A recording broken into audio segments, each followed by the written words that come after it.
So welcome everybody, or thank you for having me here today. Ted, very great to meet such a fantastic guy. You guys are really lucky. Huge thanks for Mike for the referral.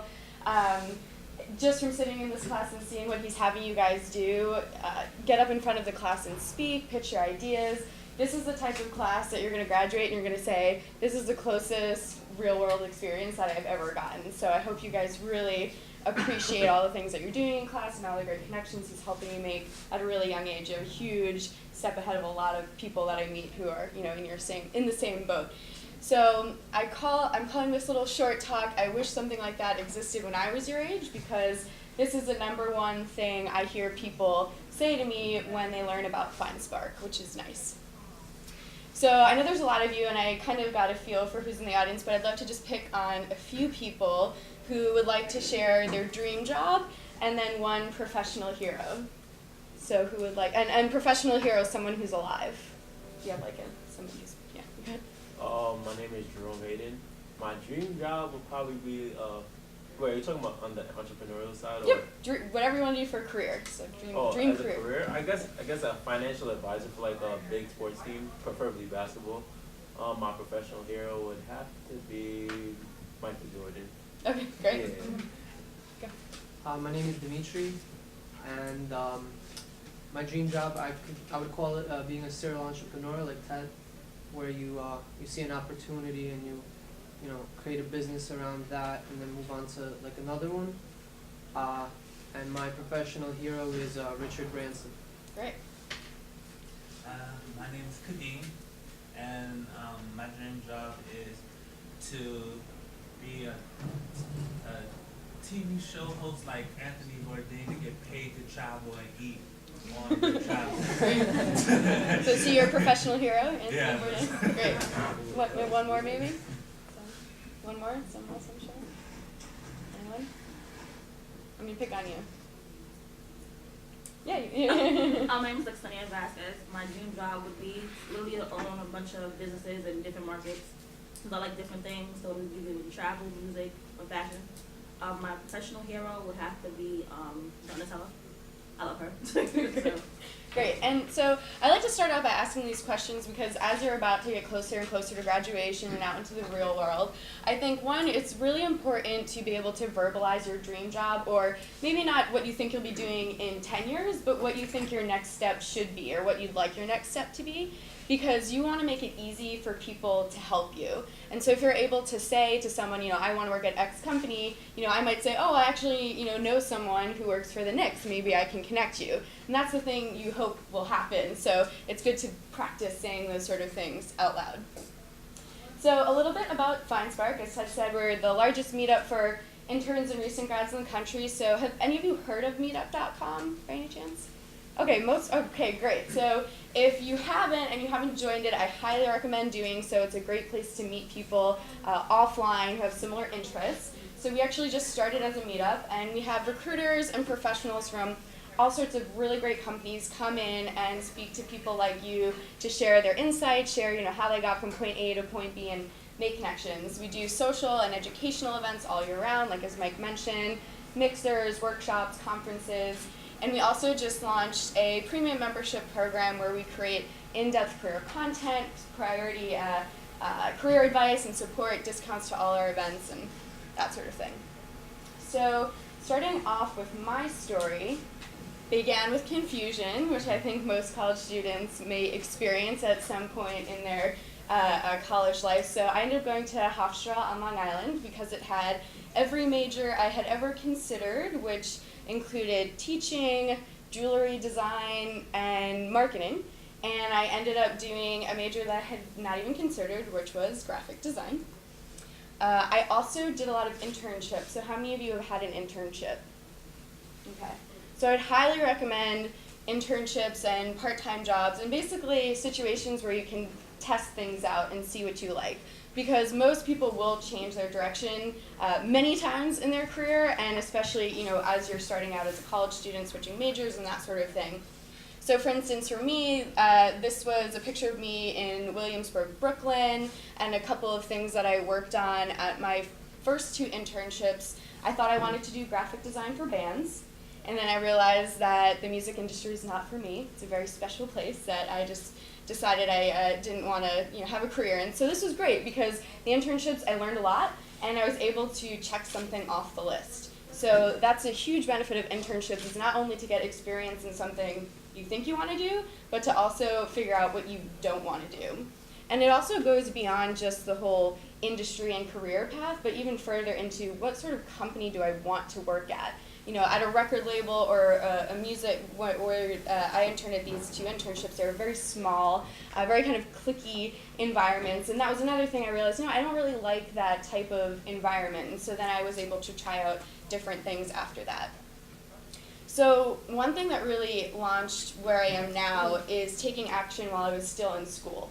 So when I ended up being a design major, I found that a lot of my peers were very nervous about the job market. They were nervous about finding a career at all, let alone a career where they felt like they could be creative and actually do something they wanted to do.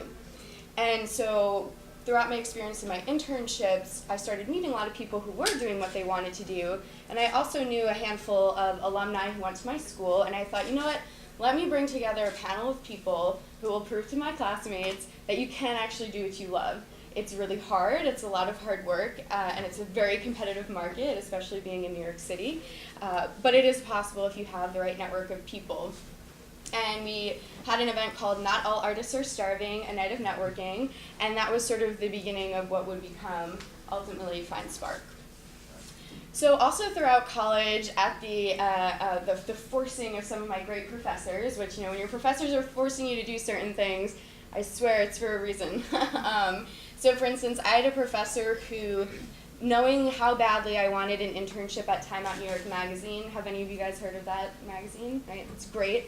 So they had an internship role for marketing and events, and I had just started doing these events at school, wanted to explore it more, and went to my career center a million times just to get help on that one resume. Use your career center, I swear to God, it's worth it. And he said, if you want it so bad, you should do something different to stand out. And so I ended up creating a video, no video experience, just using the software that comes with a computer, and I sent this along, posted it on YouTube, and sent that along with my application, and I ended up landing the job before the internship, before the deadline even came about. And then he also forced us to have a blog. How many of you guys have a blog? No one? Really? Kind of, maybe. Don't update too often. So I really didn't know what I was doing. He forced us to blog about things on the internet, and then when I got my first internships, part of what I had to do to get credit was to blog about my experiences. And looking back at this, it's so embarrassing. There's a million exclamation points, there's all these crazy colors. I'm not, have never really been a writer, but I'm so glad he forced me to do this because this was sort of my first experience with social media, which is now what I do professionally and has been a huge help in my career. So I got a lot of experience. This is a picture from the Time Out New York 2010 Eat Out Awards, a big restaurant awards. That was my first big experience in event planning. And then volunteering and offering my help was also a huge turning point in my career. So this is a picture of me and a guy named Adam Gilman, who was running at that point a nonprofit called Techies Give Back. And through my internship, I connected with him and saw that they had a pitiful, basically non-existent social media presence. So I offered my help, even though I barely knew anything about social media at this point, but I knew more than they did. So I offered my help, and through meeting him and his co-founder, I met a ton of cool people that really ended up launching my career and pointing me in the direction of creating NY Creative Interns, which was what Find Spark used to be called. And this event was our first event in December of 2010, and it happened because after talking to a lot of people about this idea of wanting to create a community where creatives who had been there, done that, could help emerging creatives, and actually, as that video you watched before referenced, it's better to talk about your ideas instead of keep them inside. So through a referral from a professor, ended up meeting a woman who worked at a space called the Wix Lounge. They offered us a free event space, and I thought, I'm going to do it. I didn't really know exactly how it was going to go down or how I'd get the word out there, but I thought getting a free space in New York City isn't very common, so that was our first event, and we actually still have a great relationship with Wix. And in about 3 years since I started, I've now for the past year been working on the business full time. just hired my first employee, and we rebranded our company to be called FindSpark. And as Mike mentioned, we were recently mentioned in the New York Times, which it's not all about press, but it is really exciting to finally be, recognized. And the reason this came about is because a reporter had reached out, and we helped him. I helped connect him with people for his story, and he basically put us in because I was so helpful. So that's just kind of a side note. It's always really good to be helpful, even if you expect nothing in return, because then things like this can happen. So some really quick tips about just, for your journey in general, from what I've learned, is to first off be open-minded. So my first job ended up being in social media at a publishing company. And I had a very small, basic idea of what social media was and how it could be used in business, but I was really lucky because through my career center, I was connected to a woman who was hiring this new position at a very traditional publishing company. So to them, I was the young, millennial social media genius, and I was able to basically fake my way through the interviews, and just by doing a ton of research on my own, landed this job. It was like a 3-month process, basically, from meeting this woman to getting the offer. But a lot of my days were something similar to, hey, I want to talk to you about QR codes, and me saying, sure thing, let's get a meeting on the calendar for next week. And then I would go home and just Google the crap out of QR codes and learn as much as I could about it and be able to offer some insight to the job. And right before I got that job, I was introduced through Techies Give Back to a really, really interesting guy. He's standing here in the yellow jacket. And he was the founder of a company that was then called Universal Record Database, which is now called Record Setter. And I had just gotten a full-time job, so I couldn't intern for them. But I thought he was so interesting and so smart, and I knew I just wanted to stay connected. So for the next year, I did some freelance graphic design for them, like making these flyers.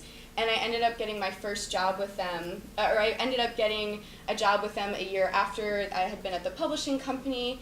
And this is me in the yellow jacket over there, and this is Kobayashi, the champion hot dog eater. So yeah, I would have never thought that my second job would involve counting the number of grilled cheeses eaten in a minute, but it was. And it was all because I had stayed connected to this guy, Dan, been really helpful, and when they were ready to hire their first community manager, he thought of me because I had already been involved and knew a lot about the brand. So my second thing is to have a side hustle. So regardless of if you end up being a serial entrepreneur or even having one business, I think it's always really important to do something on the side because that's really going to keep you active and engaged no matter what, say, your day job is. So my big advice is to take as much from the jobs that you have as possible. So you're going to end up with crappy jobs. You're going to end up with jobs that don't pay well, or maybe they're not as interesting as you hope. But I guarantee there's something you can take away from every job, and whether that's having a lot of free time to do stuff on your own, or being able to make great connections, or maybe asking them to send you to conferences and events, just make sure that you're fully taking advantage of every opportunity that you're given. So for me, one of the reasons I moved to the startup is because I knew that as NY Creative Interns was growing, I'd want to have more flexibility to be able to run that on the side while still having a full-time job. And being at Record Setter was definitely great because I ended up having more flexibility than a traditional 9-to-5. And the other thing is to push yourself, make yourself uncomfortable, and take risks. So if something seems scary to you and impossible, you should probably try it. I think there's a great benefit from being a little naive, from not having a ton of experience, because you don't know all the things that could potentially go wrong. So the first really, really big thing that I did was a full-day conference called Find and Follow Your Passion. This was spring of 2012. And I basically had a friend say, you should do something full day. You should do an entire conference. And I thought, that's impossible. It's so much work, and I have a full-time job, and how am I going to get 150 people to come? But through a lot of persistence and a lot of networking and asking for things and a lot of late nights, I ended up pulling off this full-day conference, partnered with the School of Visual Arts. And now Find and Follow Your Passion is one of the biggest things we do. We do it once a semester. We partnered with the New School, Pratt. We're partnering with the LIM College soon, but really pushed myself and just thought, I'm going to give it a go. And if it fails, it fails, but it didn't, which is always nice. Also, throughout everything you do, I think it's important to take time to say thank you in different sorts of ways. So this is an example of just, serendipity, right? So I had, during college, like I mentioned, had to blog about different people. And I noticed that our Twitter handle was getting retweeted by this guy, Bruce Nesbaum, a lot. This is very old. You can see our original Twitter handle was NYC Interns with a Z. We couldn't get the one with the S. So I realized after a while, I Googled him, because I thought, okay, he's got 8,000 followers. He must, maybe he's a big deal. And he was actually a writer of one of the blogs that I was assigned to blog about in college. I thought, that's really cool. So I just took 5 minutes to find his email address and send him a super quick email that said, thanks for tweeting about us, basically. No expectations. I just wanted to say thank you. And he responded within the day and said, yeah, I actually saw one of the events that you did at the New School. I thought it was really great. Would love to have you come into my class and speak about indie capitalism, so basically small business. And I ended up doing that, and since then he's actually become one of our first advisors, because I've maintained that connection, and he's been a huge help for us. So that one little, 5 minutes I took to email him turned out to be a great relationship. And to also get on people's radar. So I think it's really important to have professional heroes and people you can look up to, and I think it's really exciting because we have all these tools available to us that actually make it possible to potentially connect with these people. So this is an example of a really quick blog post that I wrote where I just embedded 3 videos from people who I admire, and when I tweeted it, I made sure to @mention them so they would see that I tweeted it, and I got a response from 2 out of the 3 people. And when you do stuff like this, a lot of times you're going to get no response. So you have to have really low expectations and realize that it's not always guaranteed. Kim Kardashian's going to reply to your tweet, but it is very exciting to know that people might reply to your tweet, and especially small business owners and entrepreneurs who are maybe a little more accessible than the bigwigs. But it's a cool thing to do, again, with no expectations, but with the hope that you could start relationships. And this is just an example of a Twitter conversation of taking a few seconds again to say thank you. How many of you watch Shark Tank? I heard you earlier, somebody mentioned Mr. Wonderful, my favorite show.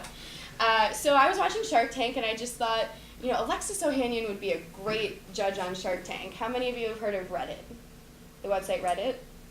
So Alexis Ohanian's the founder of Reddit, and co-founder, and he actually spoke at one of our events, and I've met him a few times after. So I just took a couple seconds to tweet at him, say you'd be a great Shark Tank judge, and ended up responding, sent me a free copy of his new book that he just put out, which is really good. I highly recommend. It's called Without Your Permission, or Without Their Permission.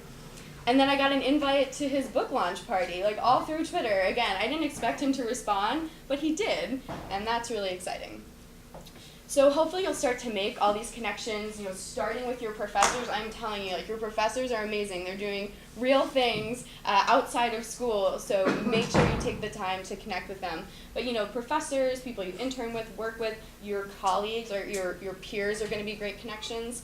So always think about maintaining your connections, because your network is going to be one of the most valuable things you have in your career, and it's definitely work to maintain it, right? Because you have to take the time to send tweets or send emails or thank you notes or go to events, but it's really, really worth it, because ultimately the bigger and better network you have, the easier it's going to be for you to get things done, like starting a business.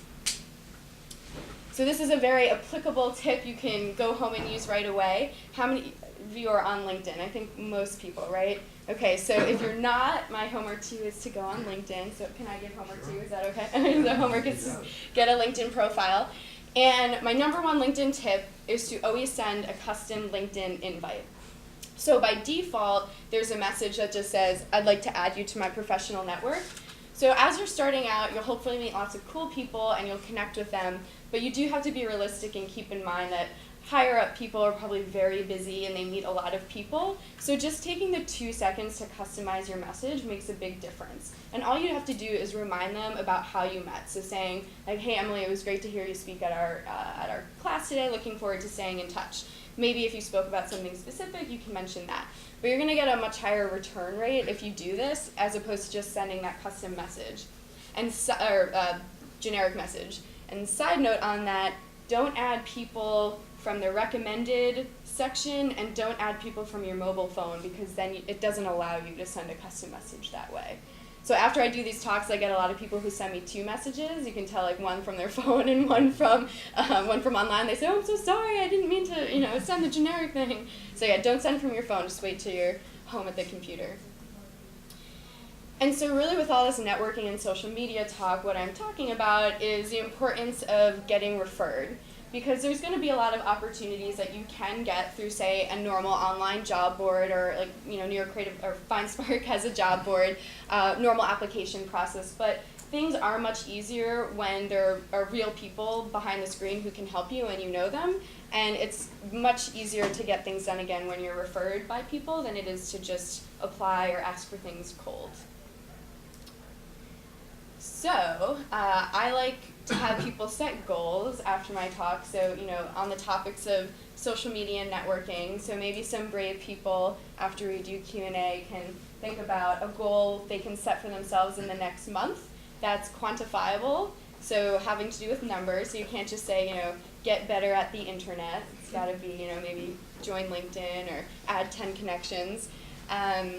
And then also join FindSpark. So sticker is right there, and my email is just emily@findspark.com. It's free to join our site and apply for all of the amazing opportunities we have on there. We have tons of great free virtual events, and then we have in-person events in Brooklyn and Manhattan, conferences. And actually tomorrow, are any of you on Twitter by any chance? Yeah. Handful. So tomorrow between 1 and 2, we're doing a Twitter chat. And so basically that's going to be a time where over 15 of our speaker alumni from all sorts of industries and companies are going to be online on Twitter to answer your questions live and share advice live. So that's a really cool way to network online from the comfort of your dorm room or apartment. So. Okie doke. Well, let's hear it for Emily. Now we'll take some questions from the crowd. Got questions, Emily? When's your next event? Well, so our next virtual event is tomorrow from 1 to 2, and our next in-person event is March 13th, and it's called Creative Conversation. So it's going to be a event about networking. So we're going to have a presenter come in and teach you how to public speak and feel comfortable introducing yourself to people. We'll have a few speakers who will be sharing their stories about how networking led them to certain opportunities or mentors, and then you'll be able to practice networking with each other as well. But if you're interested in our events, get on our mailing list. If you just email me, I can set you up. And also if you go to our site, there's a big orange button at the top that says Become a Member. And again, that's free to get on the mailing list and that sort of thing. Just to give you a quick example, I'll take your question in a second. This class has 23 kids out of 100 applications that I received. Okay, so let's just say that as far as Brooklyn College is concerned, we have the creme de la creme in this class that passed through the seating process, the vetting process. So all of you, the odds are that in the next 10 years, someone in this classroom, or a few of you in this classroom, are going to be making an awful lot of money. You're going to have a very high position, either working somewhere or doing something on your own.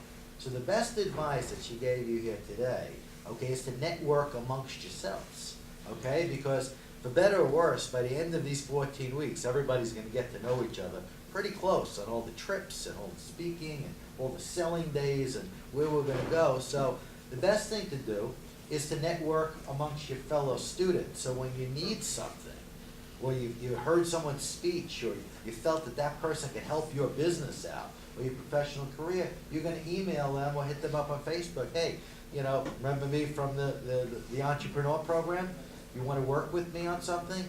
A lot of you have similar ideas that you may want to partner up and say, hey, maybe if we do this together, it can actually happen, instead of just some dream that we have here today. So make sure, again, you're networking with each other, you have the emails, try to get together, try to link in with your classmates, because that's going to be a really great place to start.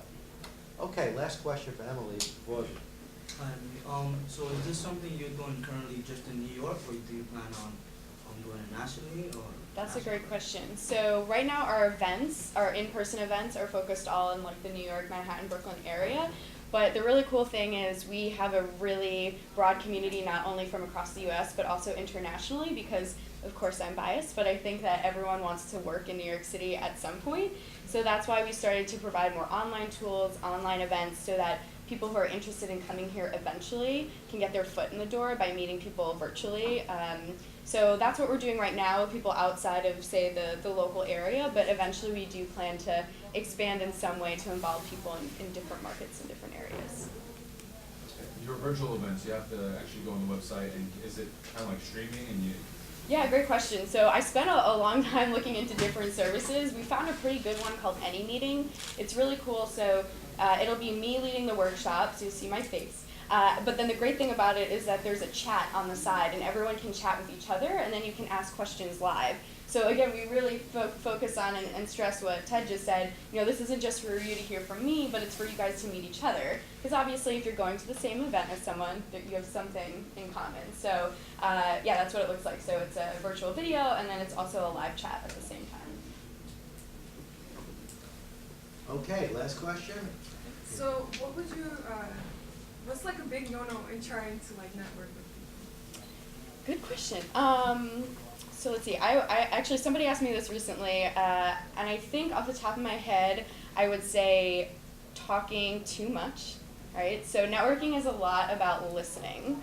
And I think if you can be a really good listener, you'll get really far. A really classic book, I'm not sure if you'd recommend, but is How to Make Friends and Influence People. Yeah. And you know, one of the biggest things that he emphasizes is listening, and he says, you know, if you say take someone out for coffee, and you let them talk and you ask good questions and you're really engaged, they'll leave and they'll say, that person was great to talk to, even if you didn't say anything, because people just love to talk. So I'd say at networking events, knowing that the goal for most people is to meet a handful of people, have some conversations, is to always think about, you know, keeping things short and leaving before things get weird, right? So having those sort of conversation enders, and we actually have a blog post on our site that says, that's if you Google how to start and end conversations at a networking event. So things like, oh, well, you know, I don't want to keep you anymore, or oh, you know, I planned on meeting someone else here, but it was great chatting.